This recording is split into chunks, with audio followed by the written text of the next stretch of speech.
क्या प्रधानमंत्री नरेंद्र मोदी सचमुच जेन जी के करीब आने की कोशिश कर रहे हैं? प्रधानमंत्री ने मंत्रियों से इंस्टाग्राम पर सक्रिय रहने और रील्स के जरिए युवाओं से जुड़ने को कहा था। क्या उस ऑडियंस को वास्तव में लगता है कि सामने वाला उनकी बात को समझता है?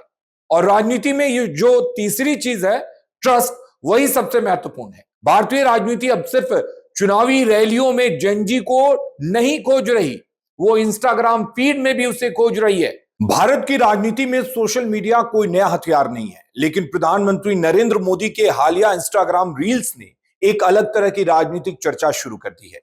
जिस नेता की राजनीतिक पहचान वर्षों तक मजबूत, गंभीर और नियंत्रित छवि के तौर पर बनाई गई, वही नेता अब सेल्फी कैमरा, हल्के फुल्के अंदाज, लोकप्रिय संस्कृति और जेन जी की भाषा वाले छोटे वीडियो के जरिए युवाओं तक पहुंचने की कोशिश कर रहे हैं। सवाल सीधा है, क्या प्रधानमंत्री नरेंद्र मोदी सचमुच जेन जी के करीब आने की कोशिश कर रहे हैं? और उससे भी बड़ा सवाल यह कि क्या ये रील्स युवाओं को प्रभावित कर रही हैं या सिर्फ बहुत ज्यादा व्यूज हासिल कर रही हैं? लेकिन सबसे पहले यह समझते हैं कि प्रधानमंत्री नरेंद्र मोदी का सोशल मीडिया को लेकर क्या बदलाव हुआ है। दरअसल नरेंद्र मोदी की डिजिटल राजनीति का इतिहास काफी पुराना है। 2014 के चुनाव से लेकर आगे तक सोशल मीडिया उनके राजनीतिक संचार का एक महत्वपूर्ण हिस्सा रहा है, लेकिन उनका तरीका आमतौर पर बहुत नियंत्रित रहा। भाषण, कार्यक्रम, सरकारी योजनाएं, उपलब्धियां, राष्ट्रवाद, विकास और बड़े राजनीतिक संदेश। अब तस्वीर कुछ बदली हुई दिखाई दे रही है। इंस्टाग्राम पर ऐसे वीडियो सामने आ रहे हैं जिनमें प्रोडक्शन कम औपचारिकता दिखाई देता है, कैमरा ज्यादा व्यक्तिगत लगता है और भाषा भी ज्यादा कन्वर्सेशनल है। हाल ही में जेन जी के विरोध प्रदर्शनों के बाद प्रधानमंत्री मोदी ने इंस्टाग्राम जैसे प्लेटफॉर्म पर युवा मतदाताओं तक पहुंच बनाने की कोशिश तेज की है। उनके वीडियो में सेल्फी स्टाइल प्रेजेंटेशन, ह्यूमर और पॉप कल्चर रेफरेंस तक का इस्तेमाल हुआ। यानी संदेश सिर्फ ये नहीं है कि सरकार ने क्या किया, अब कोशिश ये भी दिखाने की है कि प्रधानमंत्री आपके जैसे डिजिटल स्पेस में मौजूद हैं। और यही इस रणनीति का सबसे महत्वपूर्ण बदलाव है। लेकिन सवाल उठता है कि अचानक इसकी जरूरत क्यों पड़ गई? तो इसका जवाब हाल के जेन जी आंदोलनों में काफी हद तक दिखाई देता है। भारत में युवाओं के मुद्दे, रोजगार, शिक्षा, परीक्षा व्यवस्था, पेपर लीक, अवसर और भविष्य सिर्फ राजनीतिक भाषणों का विषय नहीं रह गए हैं। ये मुद्दे अब इंस्टाग्राम, यूट्यूब और दूसरे डिजिटल प्लेटफॉर्म पर चर्चा, मीम्स और विरोध का हिस्सा भी बन रहे हैं। हालिया छात्र आंदोलन ने इस बात को भी दिखाया कि सोशल मीडिया सिर्फ सरकार का संदेश फैलाने का माध्यम नहीं है। युवा उसी सोशल मीडिया का इस्तेमाल सरकार से सवाल पूछने और विरोध संगठित करने के लिए भी कर सकते हैं। यानी चुनौती सिर्फ राजनीतिक नहीं है, चुनौती नैरेटिव की भी है। और शायद इसी वजह से मोदी की रणनीति भी बदली है। जुलाई में हुई कैबिनेट बैठकों से जुड़ी रिपोर्ट के मुताबिक प्रधानमंत्री ने मंत्रियों से इंस्टाग्राम पर सक्रिय रहने और रील्स के जरिए युवाओं से जुड़ने को कहा था। पीएम मोदी ने बैठक में यह सवाल भी उठाया कि कितने मंत्री इंस्टाग्राम का सक्रिय इस्तेमाल करते हैं, और उन्होंने युवा आबादी के बीच इस प्लेटफॉर्म की पहुंच पर जोर भी दिया। इसके बाद यह सिर्फ प्रधानमंत्री की व्यक्तिगत सोशल मीडिया रणनीति नहीं रही, बल्कि सरकार और बीजेपी के स्तर पर भी युवाओं के लिए डिजिटल आउटरीच बढ़ाने की कोशिश दिखाई दे रही है। साफ है कि रील्स कोई अचानक आया हुआ प्रयोग भर नहीं है, इसके पीछे एक संगठित राजनीतिक संचार रणनीति दिखाई देती है। लेकिन यह भी समझने की जरूरत है कि क्या रील बनाना और जेन जी से जुड़ना दोनों एक ही बात है। और यही इस पूरी कहानी की सबसे अहम बात है, क्योंकि किसी वीडियो में करोड़ों व्यूज मिल जाएं, इसका मतलब यह नहीं कि उतने करोड़ लोगों ने उस राजनीतिक संदेश को स्वीकार भी कर लिया। सोशल मीडिया में तीन अलग अलग चीजें होती हैं: रीच, इंगेजमेंट और ट्रस्ट। रीच यानी कितने लोगों तक वीडियो पहुंचा, इंगेजमेंट यानी कितने लोगों ने उस वीडियो को लाइक किया, उस पर कमेंट किए, उसको शेयर किया या उस पर किसी तरह की प्रतिक्रिया दी। लेकिन ट्रस्ट यानी क्या उस ऑडियंस को वास्तव में लगता है कि सामने वाला उनकी बात को समझता है। और राजनीति में ये जो तीसरी चीज है, ट्रस्ट, वही सबसे महत्वपूर्ण है।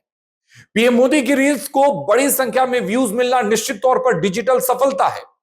कुछ रिपोर्ट्स के मुताबिक उनका एक वीडियो 24 घंटे में 300 मिलियन से ज्यादा व्यूज हासिल कर चुका है। लेकिन व्यूज को वोट या समर्थन का सीधा प्रमाण तो नहीं माना जा सकता है ना, क्योंकि कोई व्यक्ति वीडियो इसलिए भी देख सकता है कि उसे प्रधानमंत्री का संदेश पसंद आया, लेकिन यह भी संभव है कि वो इसलिए भी देख सकता है क्योंकि उसे वो वीडियो असामान्य लगा, या वो उसकी आलोचना करना चाहता है, या सिर्फ ये देखना चाहता है कि प्रधानमंत्री अचानक से इतने इनफॉर्मल क्यों हो गए। इसलिए वायरल होना और पॉपुलर होना दोनों एक बात नहीं है, और पॉपुलर होना और पॉलिटिकली परसुएसिव होना उससे भी अलग बात है। अब चूंकि पीएम मोदी जेनजी से जुड़ने की कोशिश कर रहे हैं, तो यह जानना भी जरूरी है कि आखिर जेनजी चाहती क्या है। तो सबसे पहले तो हमें यह समझना होगा कि जेनजी जो है वो एक राजनीतिक विचारधारा नहीं है। इस पीढ़ी में बीजेपी समर्थक भी हैं, कांग्रेस समर्थक भी हैं, किसी पार्टी से जुड़े नहीं रहने वाले लोग भी हैं और सरकार के आलोचक भी हैं।